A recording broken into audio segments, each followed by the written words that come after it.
This video, we're going to be going over part 2 of chapter 12 on aggregate supply. Right? In part 1, we talked about aggregate demand, the desire of people to purchase the goods and services produced in the U.S., to purchase real GDP. Now we're going to talk about the ability and desire of the economy to produce those goods rather than to purchase those goods, i.e. what supply is. All right. So aggregate supply, so the amounts of real domestic output that firms desire to produce at each possible level of prices. So I bold desire to produce, because remember, just like in microeconomics, the supply curve represents how much they would be willing and able to produce at different selling prices, right? So there's a ton of different possible selling prices on the microeconomic, right, market by market supply curve. So it's done a ton of different output levels, one represented by each point on the supply curve. Well, the same is true here. So it's the desire for them to produce at each possible price level for the aggregate economy, right? So the prices of everything, not just for one product like in micro. So aggregate supply is believed by many to behave differently in the short run than the long run. And I say believed by many for reasons that I'll talk about in a little bit. Okay, so short run aggregate supply, you'll see it in the book and in some of these slides labeled basically by the acronym, right? So SRAS, short run aggregate supply. Long run aggregate supply, same thing with an L, right? So short run is assumed, again, by many, and by many is going to include us, right? It includes the textbook discussion of this and the slides and any homework questions, test questions will assume that this is the theory under which we assume it behaves. So partially impacted by price level in ways that we'll talk about. Longer run aggregate supply, we're going to assume is not impacted by price level, but instead exists regardless of the price level at the potential GDP. Now, we've actually talked about in a prior chapter what potential GDP is, but let's get into more detail around what that means. Actually, if you look at Congressional Budget Office projections of economic activity, often they will talk about this concept, so it's not just a purely academic thing. Potential GDP. So GDP over time, right, over history, say the history of the United States, last 100 years, has, and again, every time I say GDP, real GDP, so adjusted for inflation, has grown over time. But it has fluctuated around that growth path by business cycles, which we've talked about in prior chapters, right? So in a downturn, right, in a recession, economic activity is less than it quote unquote can be or could be because we have cyclical unemployment, right? Potential GDP is effectively saying, well, you know what if we didn't have cyclical unemployment, right? What if we were at full employment, which from prior chapters, right, we talked about full employment is not every single person working, if not 0% unemployment, but we are at the sorry for the interruption. We are not at 0% unemployment when we're at full employment. We are at the natural rate of unemployment, which is defined as the rate of unemployment when there is no cyclical unemployment. All of the unemployment is either structural or frictional. And in chapter 8 is when we define what those different things were. Right? But basically, we're not in a business cycle. So the link here basically shows what the Federal Reserve's kind of assumptions are as far as what that natural rate of unemployment is. It's not like it's a magical number, but it fluctuates over time. And again, we talked about that in much more depth in chapter 8. But kind of a side note, I was thinking about that today when I look at that graph of the Fed. Oh, actually, let's look at it for a second. So if we look at a graph of the Federal Reserve's assumptions of what is the natural rate of unemployment, right, it's decreased over time, predominantly because it's getting easier to match up jobs, right, internet, all kinds of things that we talked about in chapter 8. But then during the recession, some more businesses kind of did poorly, some did better. There was a lot of transition happening. So temporarily, the natural rate of unemployment went up because people had to be in transition because the economy was changing. But since then, things have settled down. Natural rate kept going down, or was projected to keep going down. I guess here we are here now. And I would imagine that if we look at this chart when the Federal Reserve thinks about this at this moment in history in the first, now I guess the second quarter of 2020 with the coronavirus, the natural rate of unemployment in the rest of this year and going into next year is probably going to have another blip, and probably even bigger, because many businesses are unfortunately going to go under and maybe never going to be able to recover, and things are going to change to the economy and more online shopping and some more brick and mortar stores. So anyway, a lot of people in transition, so we're likely to have a blip again temporarily, and probably bigger than this blip. But anyway, back to the topic at hand. The point here being, right, for us is that potential GDP is when we're not in a business cycle. People are just unemployed for structural or frictional reasons. All right. So potential GDP changes over time. We've already talked about that, right? In chapter 9, we talked about it a lot. We talked about it when labor productivity increases, right? When there's increases in physical human capital, technology improves, population grows, labor force expands, increases the ability to produce stuff. So, forgive me, but I don't even remember where I got this statistic, which is a bad precedent to tell students. But it was in a text, I think it's in our textbook actually, but 3.2, it was definitely in a textbook, I think it's ours, 3.2% average improvement from 1949 to 2015 in potential GDP due to these factors. Right? Roughly split between a third of it being because the population has grown, there's more people, more workers, and 2/3 being productivity improvements for these reasons that we talked about in depth in chapter 9. So whatever the heck color, the lighter colored one there is that orange? I don't know, not the blue one. That's effectively the growth over time of potential GDP, right? Growing for those population reasons and labor productivity reasons. The blue line is what actually happened, right? So what you see is often, right, the economy is actually producing below potential GDP. Once in a while, it's actually producing a little bit above potential. And then there's business cycles, and that's when it oscillates. And on this graph, the oscillations don't look that big, but this little gap here, right, is going to be to the tune of probably $500 billion. So it's not like it's insignificant oscillations. And then here's the Great Recession, right, 2009, dramatic drop in output, 10% unemployment. So we're producing as an economy much less than we could, the potential, growing towards potential through the end of this graph, 2016. And if this graph kept going through the end of 2019, we would again have gone above the potential.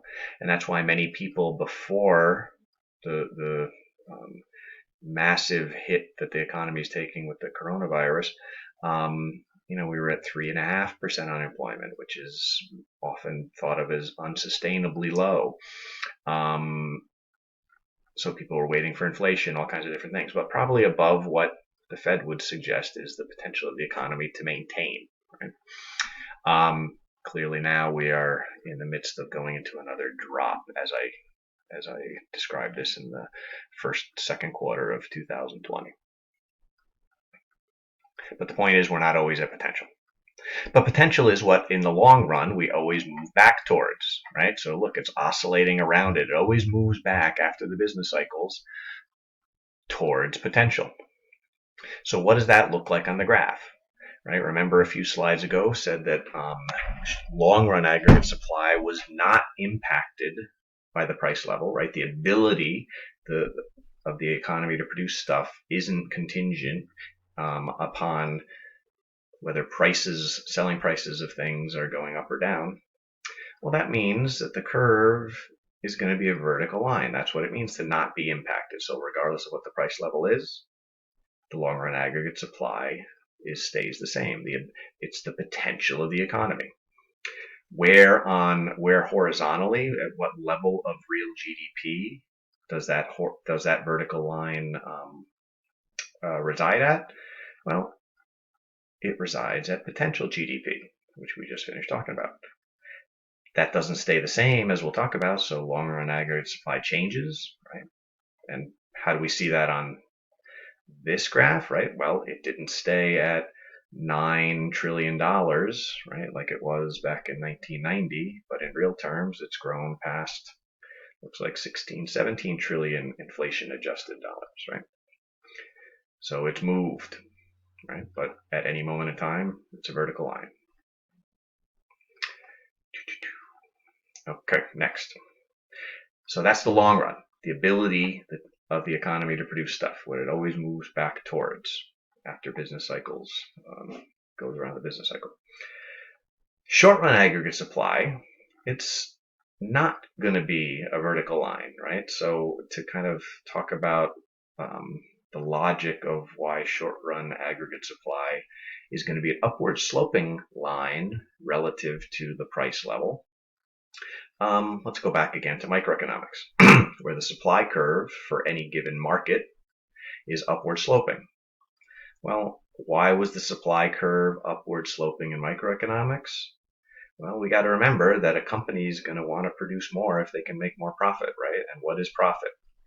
And I highlight here profit per unit of profit per unit of output, right? So let's say we're talking about airlines, right? Profit per ticket. So the price of the ticket minus the costs that they have to spend to fly that airplane is going to be their profit per passenger, right? So if something happens to increase prices that isn't the result of changes in costs, it's going to be more profitable to fly passengers, right? So there's more incentive to produce as the price goes up.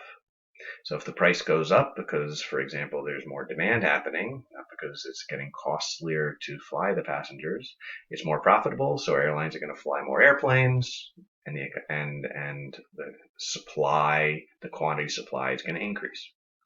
That's the micro view.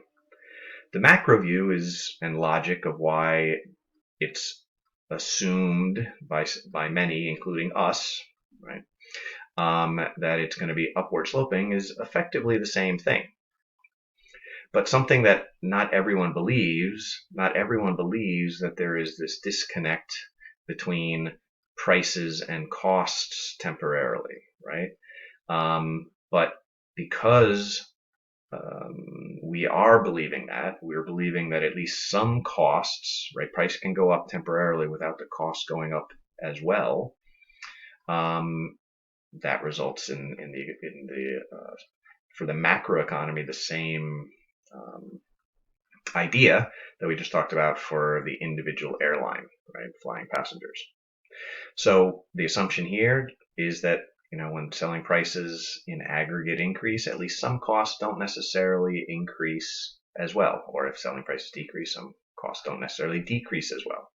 And one of the things, one of the main types of costs that is highlighted by those who, including us again, who are going to follow this theory, is that wages don't often adjust very quickly when prices of products change, right? So, for example, many wages are set in multi-year contracts. My wage is set in multi-year contracts right now. We're in the fourth year of a contract, and I knew what the wages were going to be, right? So even if prices of products in the economy got more expensive, right, and there was a lot of inflation, my salary isn't going to adjust, or my raises aren't going to adjust because of that during the contract. And even when companies don't have long-term contracts that determine how much they're going to pay workers, they're reluctant to very quickly change wages, either in good times or bad, right? So in good times, right? So when the prices, so the airline, for example, so if thinking of a micro example again, so if prices of tickets go up, right? So it's more profitable to fly passengers.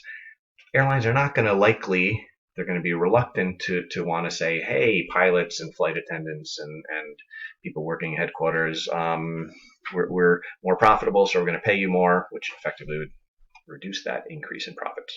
So, in good times, they're not likely to raise those wages more that quickly, right? Because good chance things might go bad, right?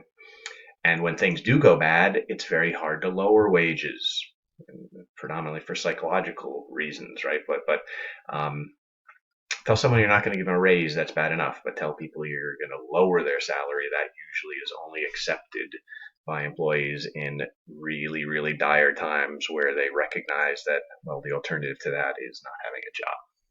Right?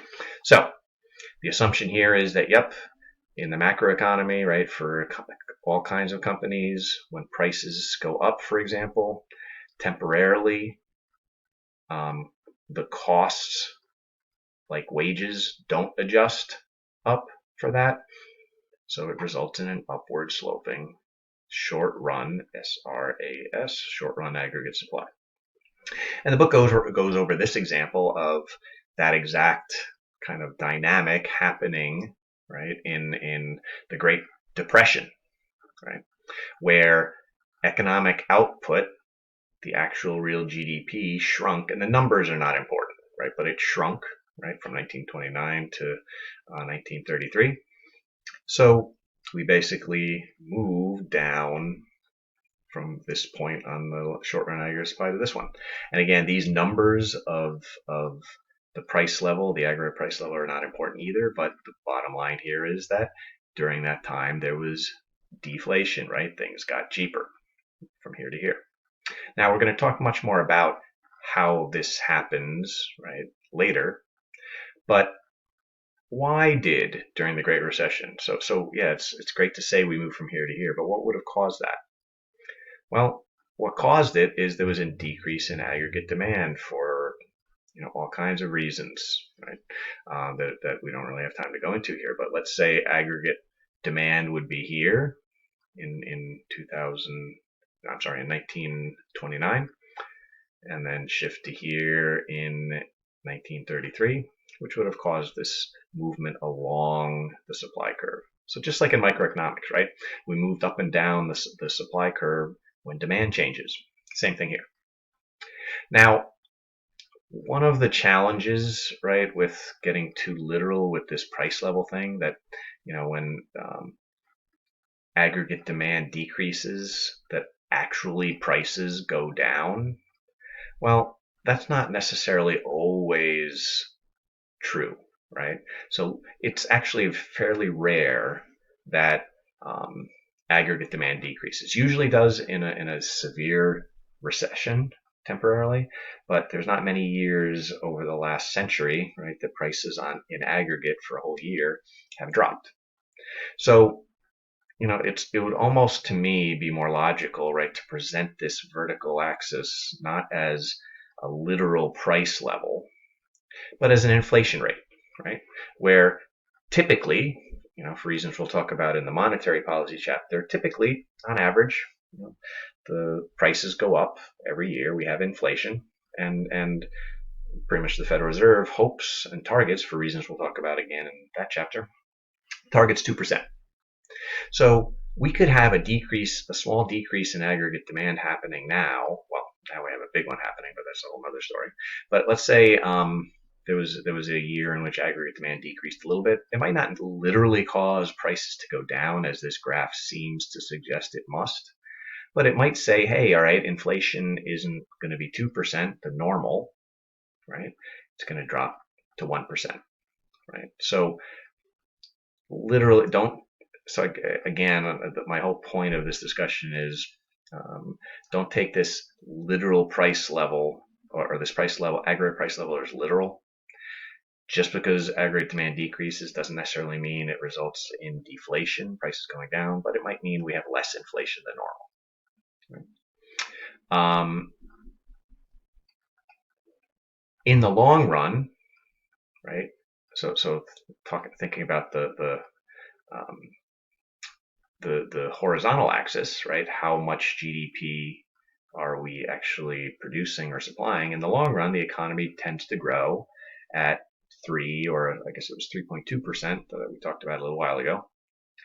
So if we have a decrease in aggregate demand, it doesn't literally mean that we have to have as this deep type of recession where literally if there's a small decrease in aggregate demand, which I'm not suggesting Great Depression was, but if there was a small decrease, it doesn't necessarily mean the economy has to contract and shrink in real output.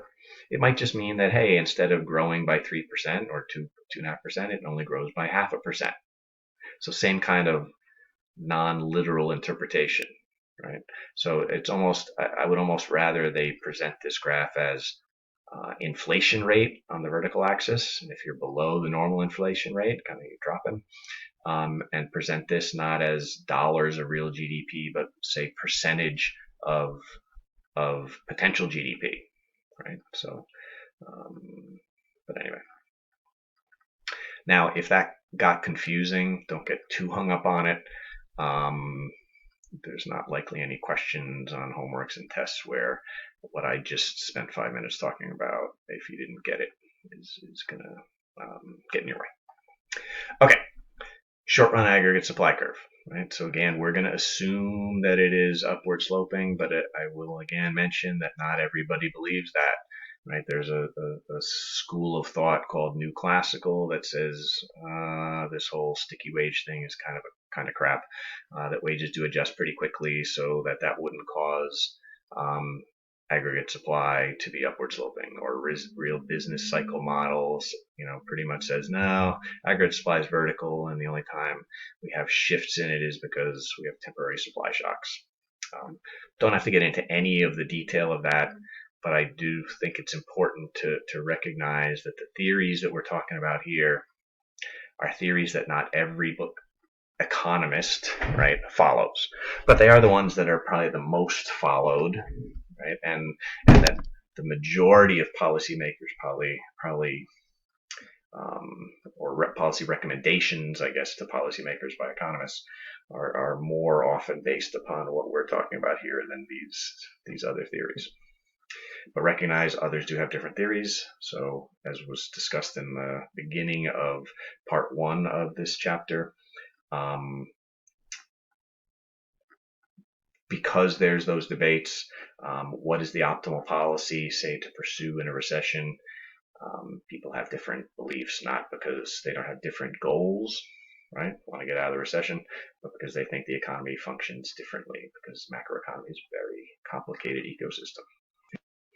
Okay, so just like in microeconomics, when we had a supply curve for, say, the market for air travel, right, it was upward sloping for reasons we just talked about.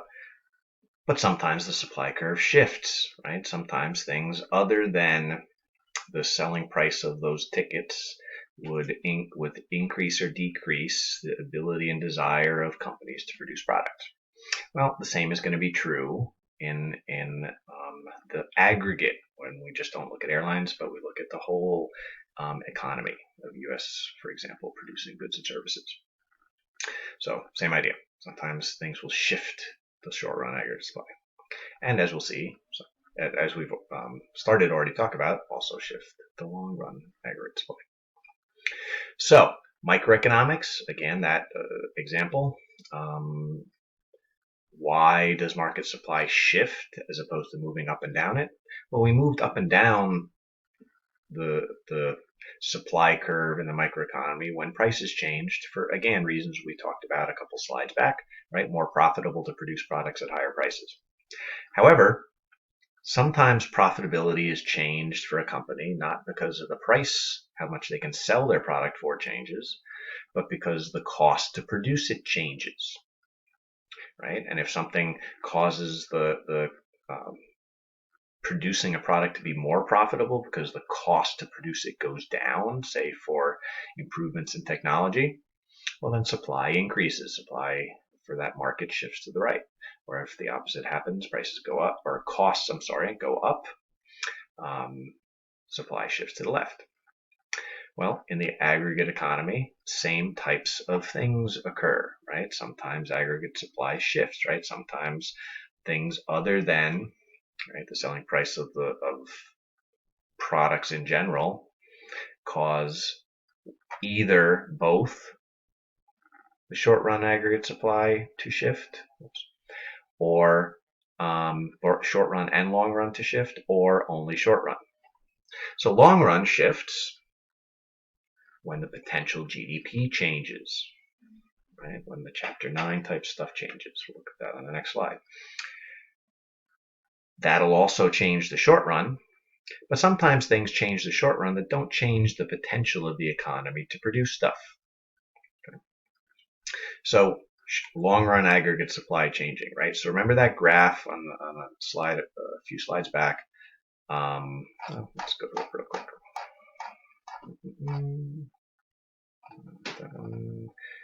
That one, shit, not that one, this one. So remember this line, the orange line, the potential GDP growing because labor productivity improving, because population growing, more workers. Well, the way that that's represented on this graph is the potential GDP, which is not impacted by the price level, shifting to the right, right? So labor productivity improvements, again, this is all the chapter 9 stuff. Capital stock, improvements to technology, more human capital, population growth cause the long run aggregate supply to shift, and that's what caused that graph I just moved to over time to have the potential GDP growing. And here's the potential GDP growing, shifting to the right. Same dynamic, but the axes are different, so the way you see it is different. Now, although the graph here doesn't show the short run aggregate supply, but probably good to recognize that, hey, whenever long run aggregate supply shifts, short run is likely shifting as well for the same reasons, although short run could be shifting in other ways, either the same direction or the opposite direction for other reasons we'll talk about. But in terms of, hey, if labor productivity improves because technology improves, if that increases long run aggregate supply from the 2015 level depicted here at 16.8 trillion to 2016 17.1 trillion, well, that event would also shift the short run supply, aggregate supply. And same idea there.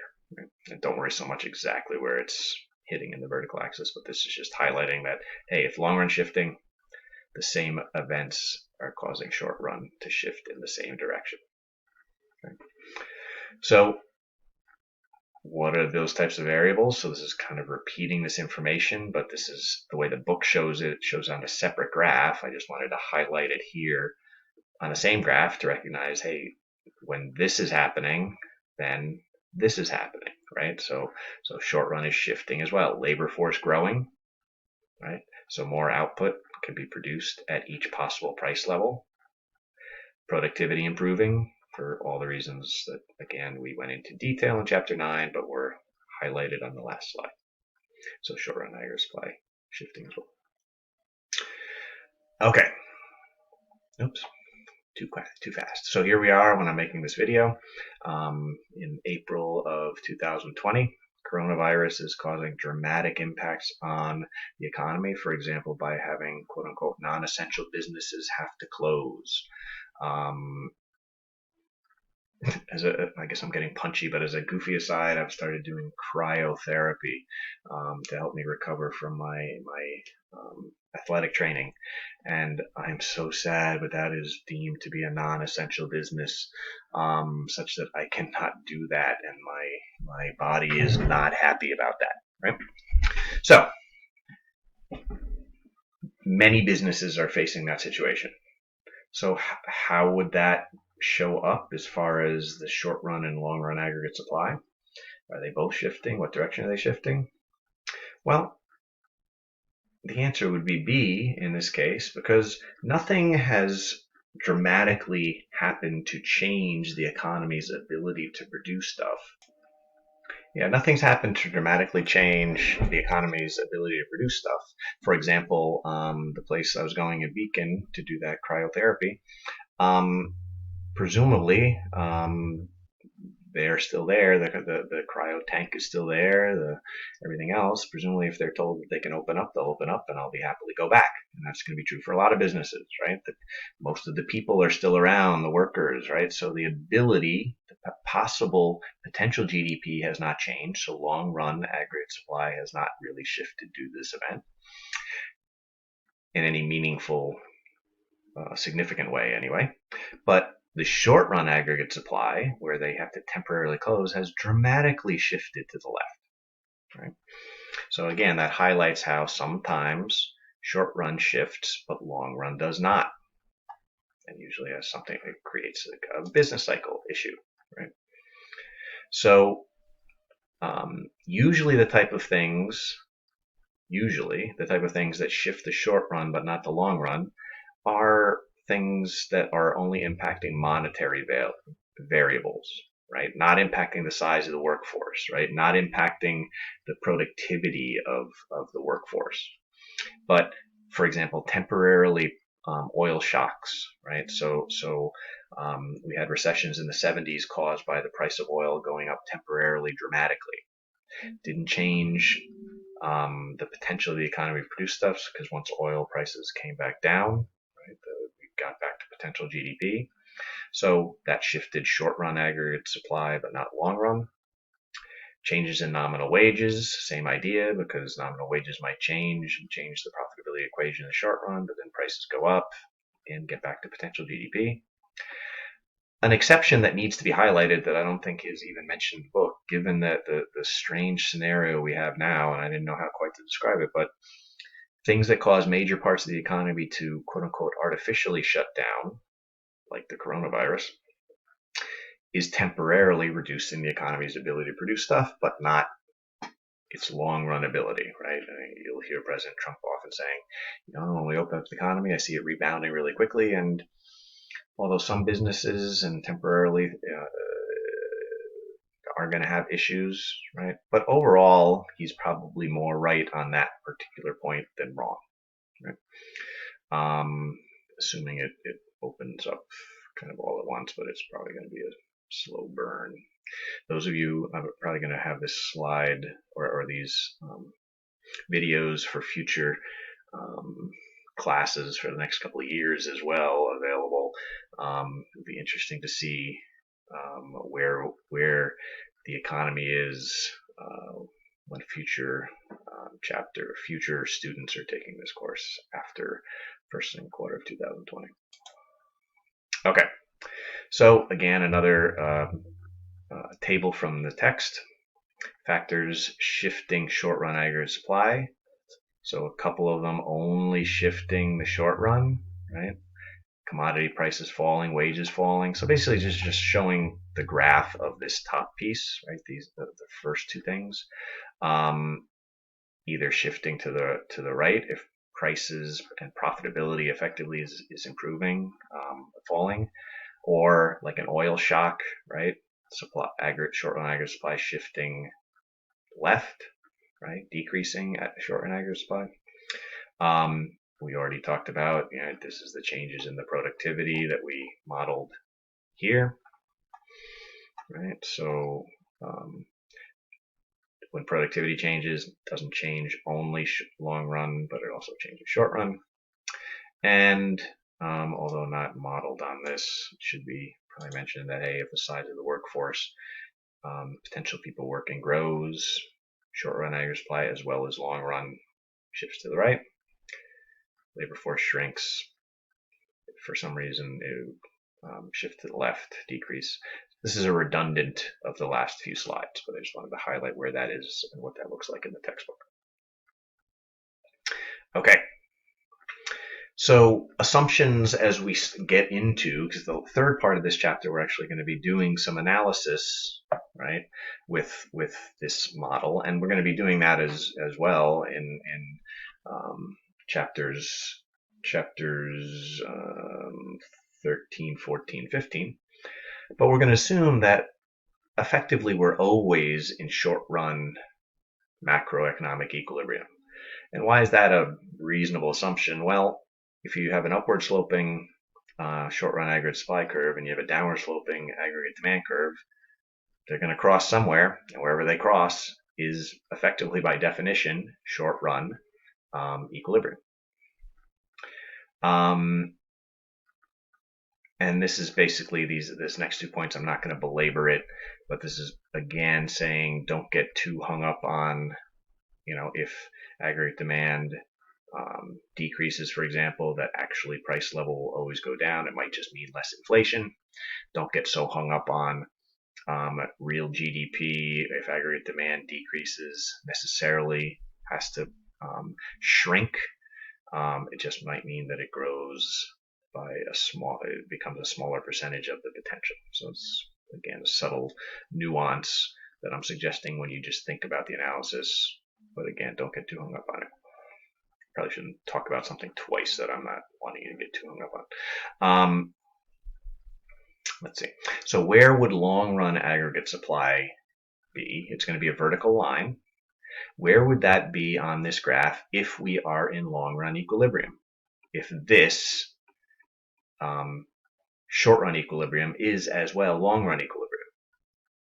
Well, it would mean that it has to, by definition, be right here. We are operating in the short run at full employment. We are producing what the economy can sustainably do. If the long run aggregate supply, if we're in a recession or something, right, the long run aggregate supply would be somewhere over here, so we're operating below the potential of the economy. But we'll go through the examples like that soon. So what kind of things cause the economy to get out of long run equilibrium? Well, that's going to be the topic for part 3, video part 3. That's it for this one.